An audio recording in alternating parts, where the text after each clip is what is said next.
as a moment the Lord gave me.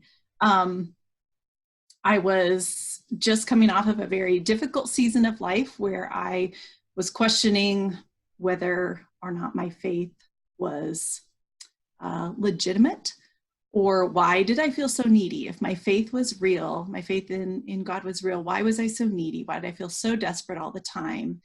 And I was over and over drawn to the story of Peter's great, excuse me, Peter's great catch of fish in Luke 5.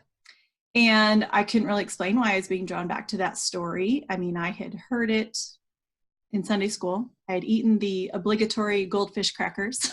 I had served the obligatory goldfish crackers in my own, to my own little Sunday school kids.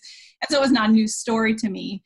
But I just kept returning to it for a couple of weeks. And as I just read and read, the images of that story just became absolutely vivid in my mind. And one in particular, I imagined Peter, it said, he worshiped at the end. And I imagined him kneeling in a boatload of fish with scales and fins poking into his shins and knees. I just thought that had to be terribly uncomfortable, but he was so overcome with the power of Jesus that maybe it hurt, but it didn't occur to him. I don't know. So those things were occurring to me. And also the main principle or the insight that Peter had worked all night long.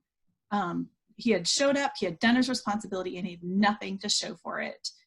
But Jesus did for Peter what Peter couldn't do for himself. And to me, it was, God was unfurling the gospel to me in a new way. And it was just a huge blessing to me. And I thought, I have got to get these images out of my mind just to unload my brain. It just felt so overloaded with images and things I was thinking.